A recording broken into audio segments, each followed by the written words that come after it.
Welcome to today's episode of Words of the Wise. Today I have Chief Feula from West Orange PD in New Jersey. He started in law enforcement career in 1985. I'll let you guys do the math on that one.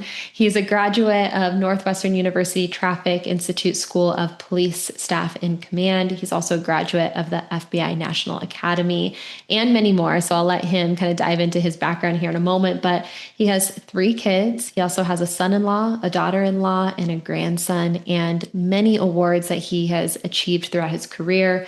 Welcome to the show, Chief Feula. Thank you so much for being here today. Thank you, Paige. I appreciate the invite. Looking forward to our discussion.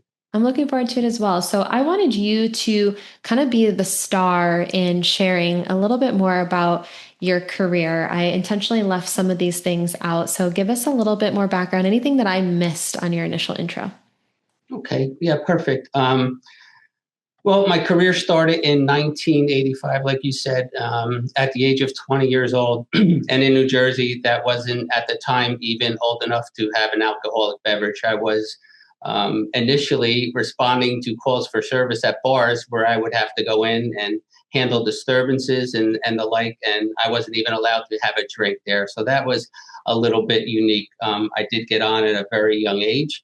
So to have that awesome responsibility at such a young age, looking back on that now, was a tremendous responsibility and something that I had to grow into and learn about during my career. You mentioned a few of the schools that I've been to over my career. I was fortunate to go to a lot of really highly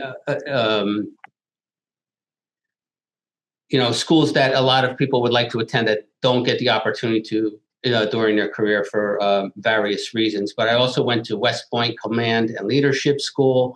Like you said, the FBI National Academy, 1% of law enforcement gets to attend that. And so I was very, very privileged to be able to go there. I also went to Fairleigh Dickinson University, certified public managers school. So a lot of the education when I got hired in the police department, I was very, very fortunate for because during high school, my junior and senior year, I was on a work study program. I had no interest in attending college, and I was a mechanic at the time, and I thought that's where my life was going to go. And fortunately, that didn't work out for me, and it's not the career path that I wanted to take. My father was in law enforcement, also worked for the West Orange Police Department where I am. Unfortunately, he died in service from a heart attack and was not able to retire. But I always looked up to him, even though he passed away when I was a very young age, 11 years old. I always looked up to him. And something that stuck with me when he did pass away was the response from the West Orange Police Department. Even though I was a young child at that age, I remember the immense pouring of love and support to my mother after he had passed away. I remember officers coming to our house that night because we resided in West Orange. And I still have vivid memory of the officers coming to the house and in uniform, and just droves and droves of police officers expressing their condolences to my mother and our family. I also have very vivid memory of his funeral. The police escort that they provided, because he was in service, was miles long. There were agencies that came from everywhere to give him the proper send-off. So that stuck with me also. Thank you for sharing. And, what you just described to me, I think is a testament and I think an important reminder for anyone who's listening, the way that we treat people and the way that we show up for each other has such a huge impact and long lasting impact on people's lives. And so, you having that experience of the agency showing up for you and your family, and you remembering, how they treated you and how they treated your father. Now look at you, 40 plus years later, chief of police, that had a big lasting impact on you. And so I think that's a really important reminder, and I appreciate you sharing that. It did. And as I was going through the hiring process, a lot of the people that I was dealing with at the time worked with my father. So there was still a handful of people here, and I've never ever heard anybody say a bad word about my father and what a gentleman he was, and what a caring individual he was, and how he carried himself in the police department. So it definitely stuck with me for sure. I think I kind of got chills when you were saying that because I think all of us at some point in our lives and our careers have all had that question of legacy. What are we going to be remembered as, and for? And I think we all are striving to have what your dad had, to have the ability to have other people talk highly of you even after you're gone is such a Right. huge compliment and a testament to him as a person, but also the legacy that he left. Exactly. I agree 100%. Yes. You said that you started as a young age or at a young age. And I remember us talking offline and I was kind of laughing about that because you're like, yeah, I'm walking into bars and, breaking up fights and I'm like 20 years old. And I know, just a minute ago, you said it was such a huge responsibility and it would be a huge responsibility for anyone at any age to take on, but especially as a 20-year-old walking into this career. What do you think that you had to learn really quickly at a young age that kind of stuck with you throughout the rest of your career? That would be probably the most important part was to mature and grow up. As I'm working here and being guided by the supervisors here and the officers that I worked side by side with for a long time, and just knowing the awesome responsibility that you have and learning this in the academy, that you have the responsibility and the authority to detain someone and take their liberty, their rights of freedom away, as long as it's justified, for a lawful arrest. That's huge. And um, also having the capability and responsibility to carry a firearm and knowing that at any point, at any day, on any shift, you may be using deadly force and taking someone's life. So that is beyond comprehension at 20 years old. So I really had to understand that. And although I think of myself as being a compassionate person, even just the interaction of, say, for example, a motor vehicle stop. You're summoning somebody for a traffic violation, which is part of the job. But you have to consider the impact of that, not only the financial responsibility and the insurance implications that it has, but you have that discretion. So you have to know and cultivate that into how you want to perform your duties. You can't give everybody a warning. There are times when you have to give motor vehicle summonses and the like. But to grow into that, knowing that you have that awesome responsibility was the hardest part of in conjunction with maturing as a man. A young boy going into this profession was immense, and it took a long time. Took a Yeah. long time. And what I heard and what you said, and correct me if I'm wrong, but to me it sounded like you were developing a lot of empathy and emotional intelligence to understand the responsibility that you had and the impact that you were having in other people's lives. And that takes a lot to learn, like I think about when I was 20, I was a disaster. There's no way, like, for me, to be able to understand that. And so for you as a young kid to come in and have the ability to look at what you were doing and understand that this is impacting other people's lives financially, or it's adding stress to their lives, or whatever it is, I think that takes a huge amount of self-assessment, empathy, emotional intelligence, and it's something that you learned really young. So, Yeah. So, yeah, so you can imagine, like, responding to a domestic violence call, you're entering somebody's home, mhm. and you're meeting, for the most part, good people during bad times, or you wouldn't be there. So, to learn about that and the impact that you have, and the impact that you have is not only for yourself and your department, but for law enforcement as a whole. Every action you take affects law enforcement across the country and now the world with the internet and all the things that we have available to us. Back then, that wasn't available, but now something that happens across the country. You're in Arizona, I believe. Something that happens in Arizona today hits New Jersey in a matter of seconds through the internet. So the interaction that you have with the public doesn't only affect West Orange, New Jersey, it has an effect on law enforcement as a whole and the way people view law enforcement officers. So yes, it's, that was a big part of learning. And like I said, to reiterate. Yeah. You said good people at bad times. Obviously, we all know that there are bad people out there and you are going to encounter bad people, but would you say that the vast majority of the people that you're encountering on a day-to-day basis are good people at bad times? Absolutely. Absolutely. I think there's a crisis going on in their life or somebody close to them in their lives. And that's why we're called there. Obviously, there are criminals and always will be criminals and people with the revolving door of the justice system. You encounter them again, time and time again, repeat offenders. I'm not speaking about them. I'm talking about the calls for service on a daily basis are good, normally good people just having a crisis at that time where they need the police department. Yeah, I think that's an important reminder, and I think it's a really good way to look at it of being like, hey, like the vast majority of people that we encounter are good people and they need our help or they're going through a hard time right now.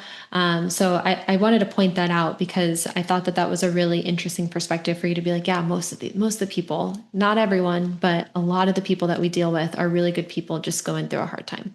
Right. Yeah. And that if you have the interaction with that person, whether it be a call for service or a motor vehicle stop, they're going home and discussing that. It may end with you at that point in time, but it doesn't end with them. And Mm. their projection of you to their cousin, their relative, whomever, their friends, casts opinion on you for that brief moment in time when you met them and dealt with them for whatever reason. Yeah, it's a domino effect.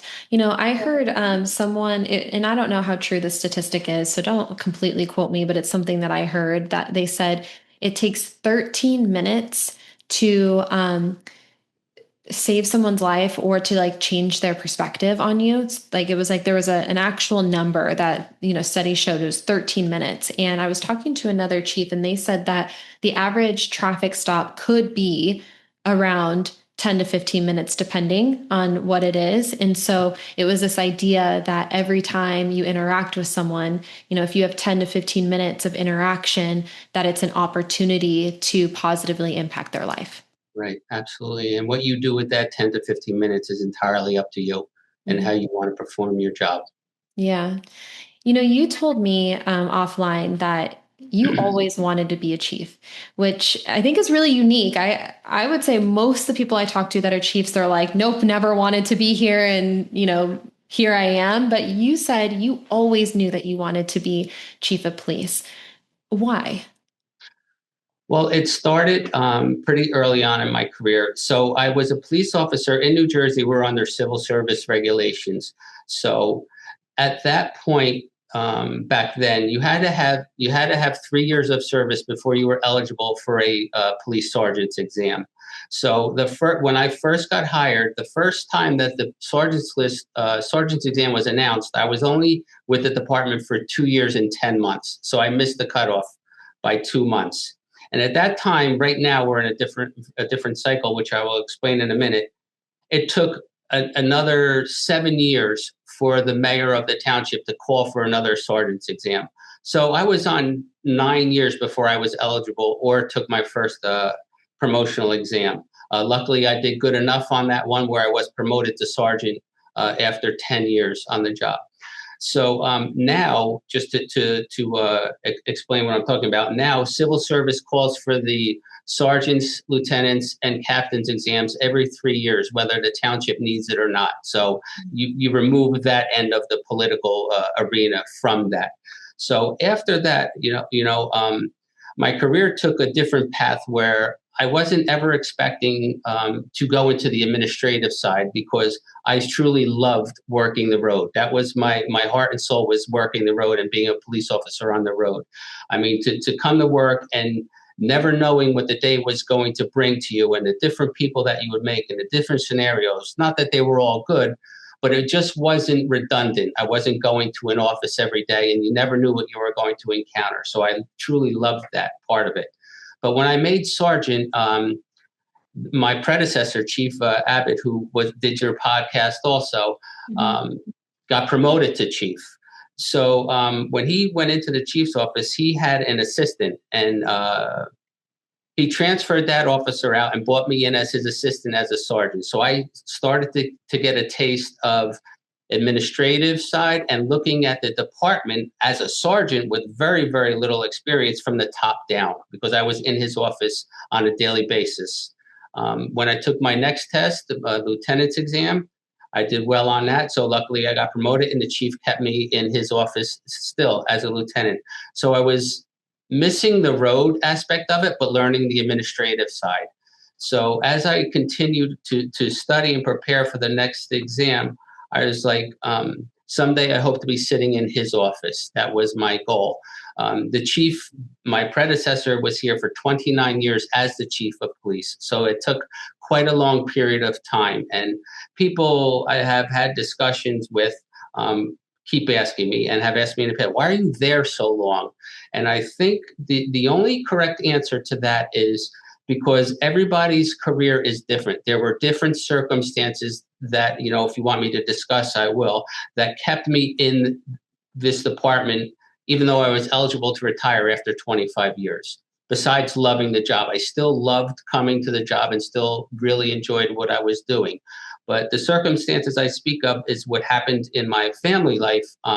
So it kind of locked me in because the job worked for the circumstances that my wife and I and my three children were going through at the time with her illness. So the job actually being in administration and being here at that time worked for me because I was home a lot. I could do what I needed to do when I needed to do it. I could change my shift, and I was accommodated, fortunately, but unfortunately, to go to doctor's appointments and treatments and things of that nature. So I stayed, and I thought, if I go somewhere else and I give up that part of freedom that I enjoyed here, it would be a lot more difficult for what we were dealing with.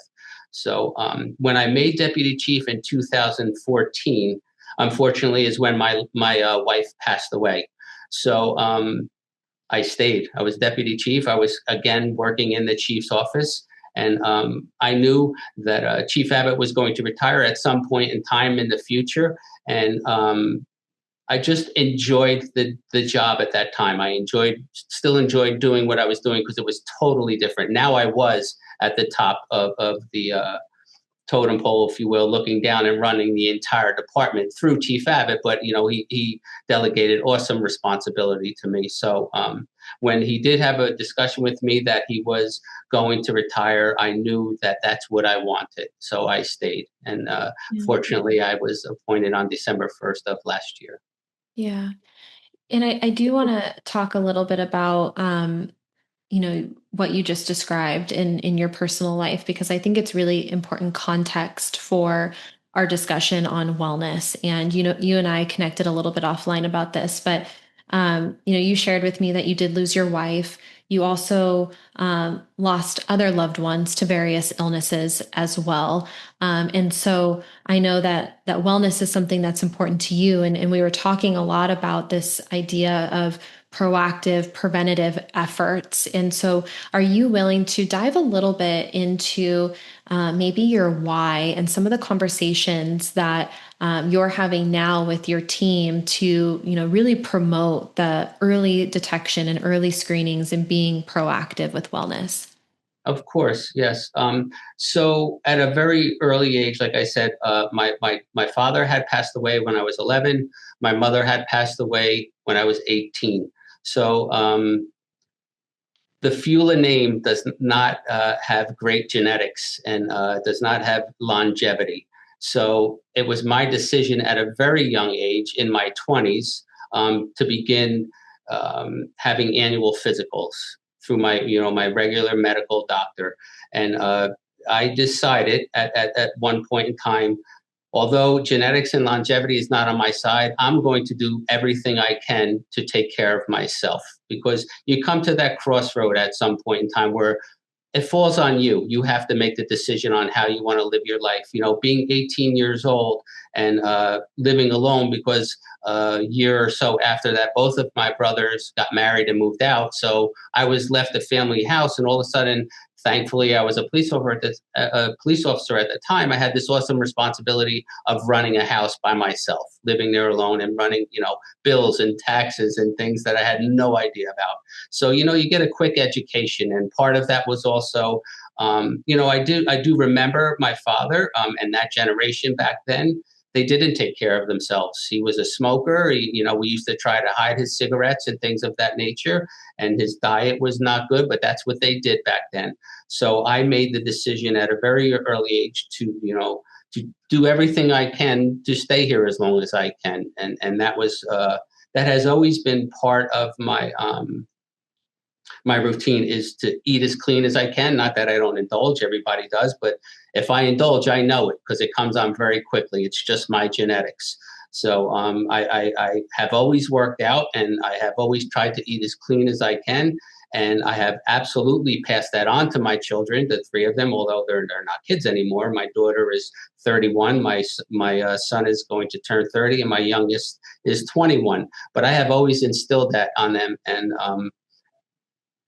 and I have progressed now, being 61 years old. I have a cardiologist. I have, a whole list of specialists that I go to when I try to maintain. And, it's just routine every year. And that's how I live my life. And that's how I've always lived my life. And I have no plans on changing that. Thank you. You told me offline that if you don't work out, you'll explode. Yes, mentally and physically. Yeah. If I don't work out, I will put on weight very quickly, no matter what I eat. And just the mental aspect of it. When I look in the mirror, if I start to see things that I don't like, although it's getting a lot more difficult at 61, because things are just starting to break down. But mentally, I need that stress release. I need to work out and just feel good about myself in order to, have a positive attitude with everything else that I've encountered in my life. Yeah. And I think it's an important reminder that, physical and mental are very closely connected. And so what you just described is that, the physical, of course, is to help you maintain your physique and everything that, you said, if you don't, you'll put on weight, and it helps, Absolutely. with the physicality of things, but it also helps you to de-stress and to feel Absolutely. better mentally. But one of the things that you said that I wanted to circle back to, and I've been having a lot of internal dialogue about this same idea. And you used words like decided, like I decided to do this. I chose to do this. I put in the effort to do this. And I think that we all need to give ourselves more credit for our ability to make those choices. And what I mean by that is that if it's important enough, we will take action in whatever it is in our life. And obviously, we're talking in wellness right now. If it is important enough to you, you will do the things that you need to do to stay fit physically and mentally, to, make those appointments with your doctors, to have the early screenings and prevention. And I think a lot of times, and I'm guilty of this too. So I'm not pointing my fingers at everybody else, because I've done this too, where, I get into this routine of, blaming the reason why I don't do things on life circumstances or my schedule or other people or whatever. And I think that we need to give ourselves more credit for our ability to make those things a priority and to choose to do those things. Because ultimately, if it's a big enough deal and if it means enough to you, you will make it happen. And we know Absolutely. that, if your health is Absolutely. important to you, you will make it happen. And does that mean that you're not busy? No, we're all busy. Does that mean that, like, it takes maybe a little bit of coordination and dedication and consistency? Yes, absolutely. But I think that sometimes we put that off onto everyone else, and we don't realize that it's really on us. Absolutely. It's easier to deflect it than to accept it. Yeah, 100%. And I think that, having that awareness, and obviously for you, you saw firsthand how impactful that was for you. And I would imagine that when you became a father, you wanted to set the example and you wanted to be here as long as you could for your kids. And then you instilled that in them to then be there as long as they can for their families. And so I think that our biggest heartbreaks become our biggest opportunity to do better. And that's exactly what I heard in what you said. Like you losing your parents at a really young age, I can only imagine what a heartbreak that was for you. But for you to take that and use it as fuel to do better and to make yourself, or to put in place the systems to make yourself as healthy as you possibly can, and then to set that example for your kids, was, I think, a really strong stance to take, because I think a lot of people could go the other way and not do that. So you use that heartache as something to improve yourself. Thank you. Yeah, it was my choice, and it would have been very easy to just say, you know what, life sucks, and I got screwed, and I got dealt a bad deck of cards, so I'm just going to go this way, and Exactly. and go that way very easily. But I would never. After having children, you are 100% correct. Everything changes. You start living your life for them. That's how I am. And not to say that I don't enjoy my life, because currently I do have a girlfriend and everything, so I got I'm very lucky that I met her, and she gave me reason to live again, where for a long period of time I was just on autopilot. But she gave me reason to live again, because ironically, when I had children, I was always afraid and always wanted to do things with them and for them, because in my mind, I'm like, this is not going to last, and I want to do whatever I can, before I leave them. And ironically, it was my wife that got, unfortunately got sick, and but I had made a promise to her that I would, take care of the children and raise them the right way. So, just for an example, after she did pass, I could have laid down for months and just shut off, but I didn't. And I picked myself up and went back to work like 2 weeks after, to show them life sometimes deals you a shitty deck of cards, but it's your life. So do with it what you want. You're not only living your life for yourself, you're living your life for others also, because you have an impact on them. So that was, my message to them back at that time. I'm a really big proponent for understanding, and this is, kind of recapping what you said, that understanding that life is going to kick you down sometimes. Life is hard for everybody, everyone, and at varying levels, right? Everyone is going to go through heartache, everyone is going to go through tragedy.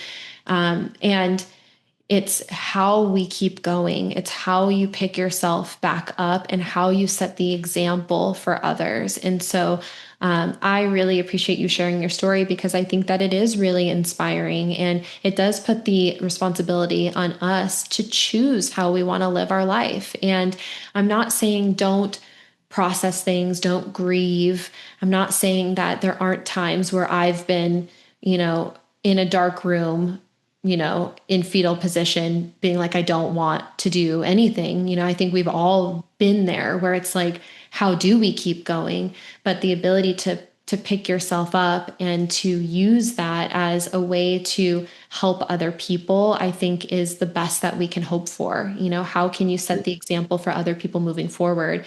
And by you sharing your story, not only does it give other people permission, to keep going, but I think it also allows everyone to understand that, like, we're all human in this game of life, and it's okay to feel the things, and it's okay to be sad, and for things to hurt you and for you to struggle. But it's also, and I don't want to maybe use the word responsibility, but maybe I will. It's almost, at least for me, I felt like it was my responsibility to keep going so that I can show people what it's like, to Right. be able to pick yourself up and keep going. Right. And you know what? All of those things that you just explained are accurate, 100% accurate day to day. That's how it happens. But when you want to throw yourself the pity party and say, "Woe is me. Why did this happen to me? Why did this happen to me?" It's very easy to see somebody else who has it worse than you, because there's always somebody who has worse circumstances than you're dealing with. So it's easy to try and have that pity party. That's an easy road to go down, but it takes strength to go the other way. And you know, I read your story, and it's quite frankly amazing. And you know what? You deserve a lot of credit for doing what you do and the path that you chose. And now you're in, you know, with law enforcement and spreading the word and using your circumstances too. So, you know, I think your story is amazing. So when you look at yourself and think that you've had the hardest time out of anybody, it's not hard to find somebody else who's dealing with something 10 times worse than what you are. So Yeah. Thank you. I appreciate that. And yeah, I think perspective is so powerful. And how can we have those opportunities to zoom out and to understand that, other people do have it harder. And that doesn't mean that you can't feel things, or, that things aren't hard for you too. But I do think it's important for us to use every hard thing, every adversity that we go through in our life, to ask that question of, how can I use this as an opportunity to make myself better? Where is the learning opportunity in this? Where is the growth opportunity in this? And to me, I think that has really helped me to keep going, of like really trying to dissect it, and right. almost take like the emotions out of it a little bit, and Mhm, and mhm. try to just look at it from an outside perspective of, you know where is the path forward? What does that look like? And I think when you can understand that everyone goes through things, that we're not unique in our pain or in the things that we go through, even though it doesn't negate the fact that it's really hard. I want to reiterate Right, that. I think it allows us to have more gratitude for the things that we do have, and understanding that we're all in this together. right, But yeah, I think our hardest times that we go through are our biggest opportunities to help other people. And so, in a way, for me specifically, I have a lot of gratitude for the things that I went through, even though they were really hard. And I wouldn't wish that for anybody. I think I wouldn't be here today doing this podcast with you if I hadn't had gone through those things. right, exactly. I understand, and I agree with you. So I had a thought, and it just escaped. Oh, so what I was going to say was, what I'm learning now as I'm getting older, and what I'm very grateful for, or is my outlet now with my girlfriend. That there's always a few people in your life that you can talk to. My current girlfriend being one of them, and my best friend, who has been my best friend, who I went through the police academy with. He didn't stay in law enforcement, but we graduated the academy together. Because from a very young age, I pushed everything down. That was my way of dealing with things. I just pushed everything down, and that is not the proper way to do it. So a lot of things that I've expressed to my current girlfriend is that the things that I miss, because you can become very callous, you can become very cold, because for a simple thing as, like, I would say to her that I wish that I could have had my parents at my dinner table at some point in time. I wish that my parents could have seen me get sworn in. I wish that my father, who I have his picture behind me, could have seen when I got sworn in as a chief of police. A story that I'll tell you about him is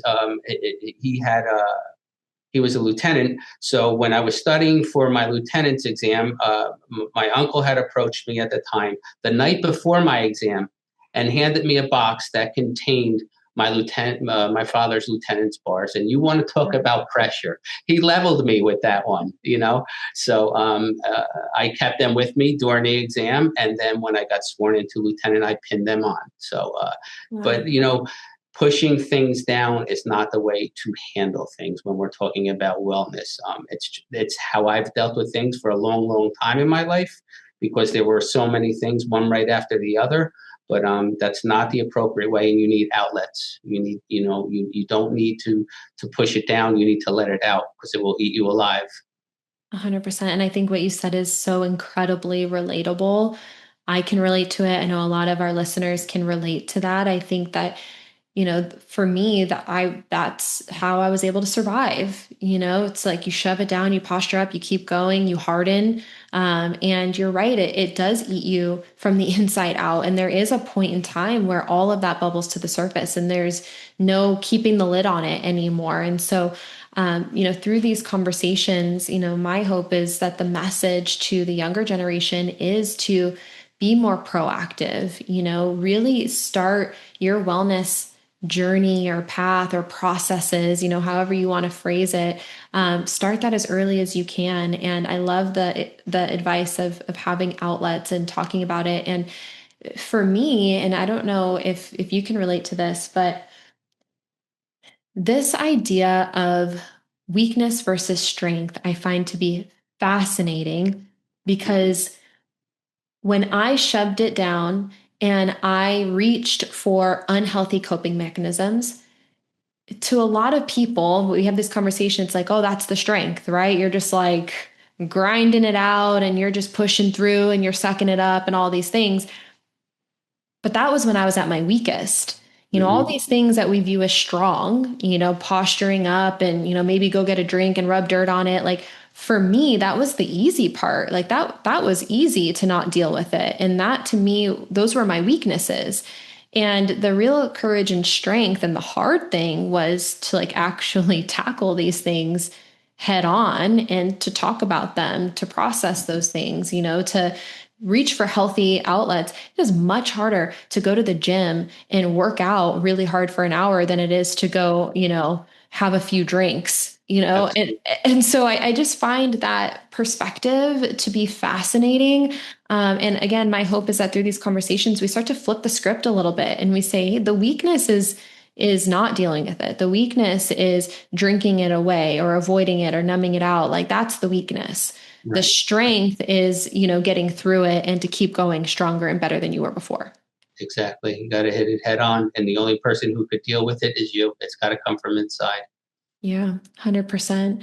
And I always tell people, I shouldn't say tell people, I encourage people to try to identify what that intrinsic motivator is that's going to keep you going. Like what is your why for doing this? And I think everyone has their own professional whys, but from a wellness perspective, and I can only make assumptions of, based on this conversation of what your why is. And to me, it seems like it's your family, and you want to be here for as long as possible for them. And I have my own whys too of why I take care of myself. And I think part of it is selfish. I want to be here for as long as possible too. And, I want to power walk to the finish line. I don't want to be rolled down the finish line. I want to have quality of life at the end of this. I also, from a professional perspective, feel like if I'm going to talk about wellness, it's important for me to walk the walk as well. And so, I have different whys in different contexts, but I always try to encourage everybody, because when I think the why is strong enough, the what and the how becomes easier.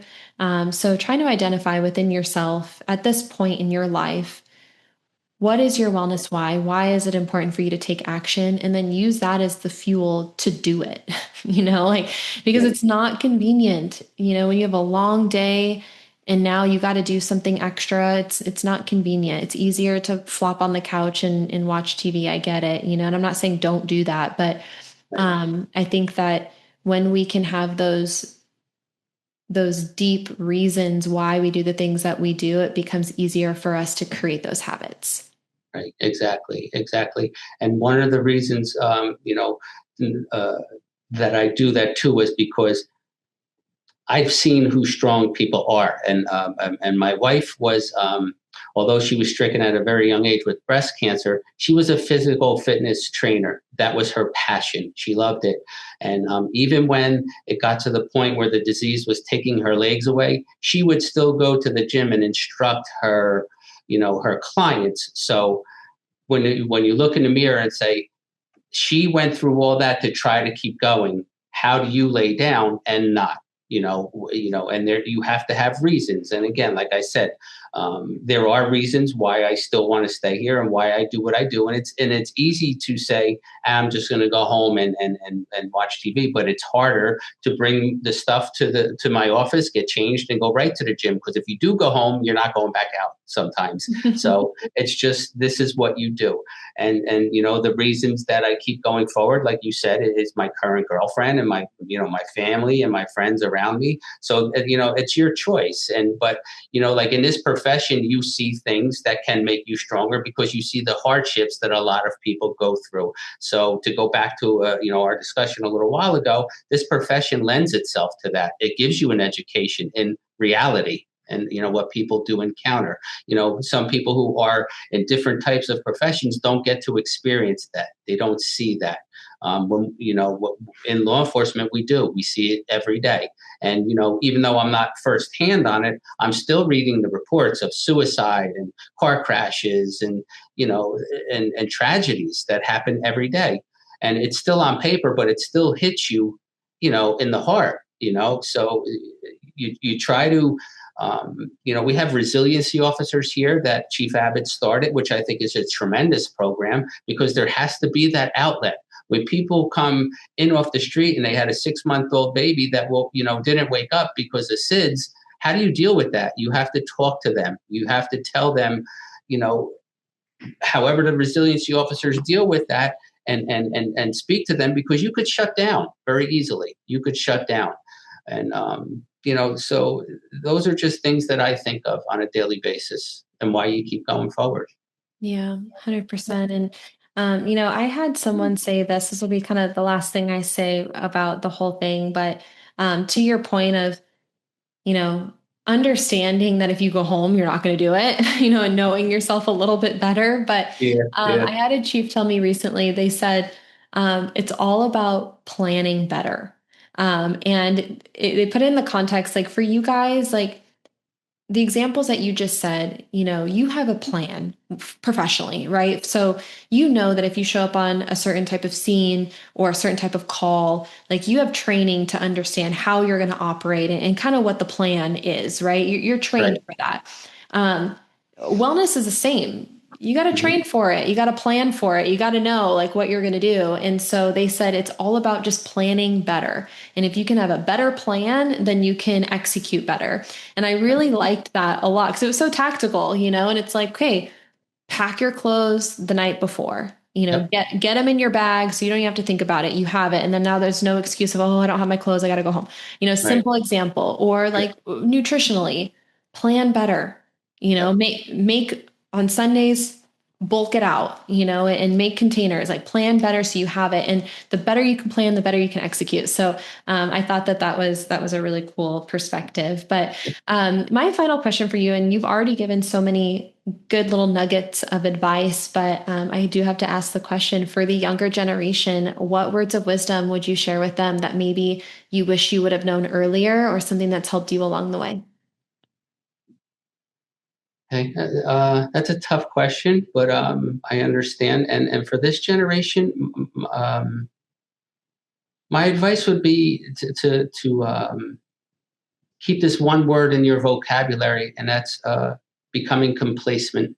Being complacent in your personal life and being complacent on the job. And what I mean by that is a lot of times in law enforcement over my career, I have noticed and I have, gone through training and in schools been advised of officers in that 3 to 5 year period, 5 to 7 year period, think they have seen it all. Think I've encountered everything. I've responded to just about every call that I'm going to deal with in my career, and I know how to handle them. And that's very dangerous because when you become complacent, when you respond to that alarm call at 2 o'clock in the morning that usually goes off every other day, and you let your guard down and you approach that house the wrong way, that could be the time that the other false alarms were set off to determine what the police response is going to be. And that one time that you become complacent, you let your guard down and can be tragic consequences.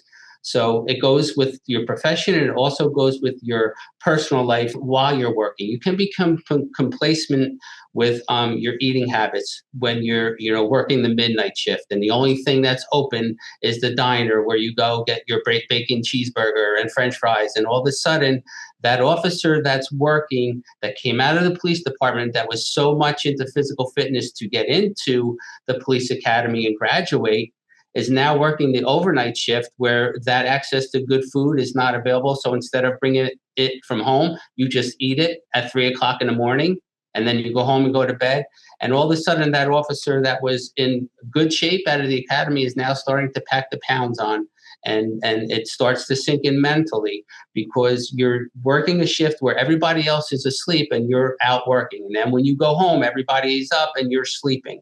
So you get into that negativity, that negative role from that graveyard shift, if you will. And when you become complacent with that, all of a sudden you're going down the wrong path. So my advice would be, don't ever become complacent in your professional and in your personal life. Take charge of your life and do things that are good for you, as opposed to falling into the traps that a lot of law enforcement officers do. Yeah, love it. Thank you. I really appreciate you coming on here today and talking to me about wellness. I appreciate your time. My pleasure. Thank you, Paige. Of course.